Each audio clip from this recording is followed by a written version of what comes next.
দর্শক, আমরা এমনই একজন ব্যক্তি যিনি দেশ বরণ্য একজন ব্যক্তিত্ব।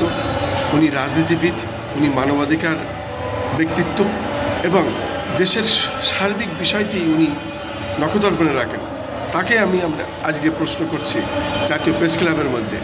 আমরা বিগত ফ্যাসিস্ট শেখ হাসিনার সরকারের আমলে আন্দোলন সংগ্রামে অংশগ্রহণ করেছিলাম, পেশাগত দায়িত্ব পালন করেছিলাম এবং পেশাগত দায়িত্ব পালন করতে গিয়ে আমরা আহত হয়েছিলাম। আমাদের পাশের লোক গুলিতে নিহত হয়েছে, আহত হয়েছে, পঙ্গুত্ব বরণ করেছে। আমিও প্রায় 1 মাস মতো মুগদা মেডিকেল কলেজ হাসপাতালে আইসিইউতে ছিলাম। তা এখন আমরা বলতে চাচ্ছি যে আজকের যে বিষয়টি আজকের এই বিষয়টি আপনি কেমনভাবে দেখতেন? মহান পেশা, আপনার কলম সৈনিক, শহীদের কলমের এই সাংবাদিকতা একটি মহান পেশা। তাদের কলমকে, তাদের লেখাকে, তাদেরকে প্রচারণাকে, তাদের প্রিন্ট মিডিয়াকে বলা হয়েছে যে তাদের প্রচারণা তারা কলম সৈনিক।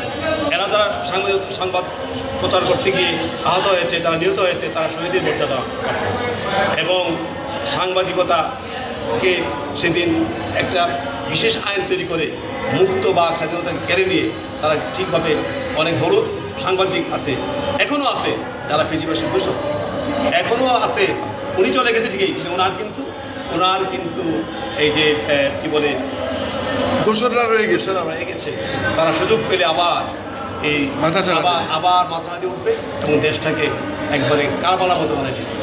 এবং তার পাশে আছে বিশাল শক্তি, আমাদের আছে ইমানি শক্তি, আর তাদের আছে ভারতের মোদিজি সরকার। সেখানে মুসলমানেরা নির্যাতন তো প্রতি বছরই হচ্ছে, প্রতি মাসে হচ্ছে। কিন্তু এখানে আমরা চাই এমন সরকার যে আমরা আমাদের ভারত হবে আমাদের বন্ধু রাষ্ট্র, যে বন্ধু বলে এগিয়ে আসে রাজনীতি যে কোনো রাষ্ট্র ওয়েলকাম জানাবো। সত্যি আসলে আমরা ইমানি চেতনায় বলিয়ান হয়ে তাদেরকে প্রতিহত করবো। আমরা কারো দাদাগিরি চাই না, আমরা চাই বাংলাদেশ পৃথিবীর বুকে। ধন্যবাদ আপনাকে, অনেক ধন্যবাদ। আমাদের চ্যানেলগুলো আপনি অনেক ধন্যবাদ।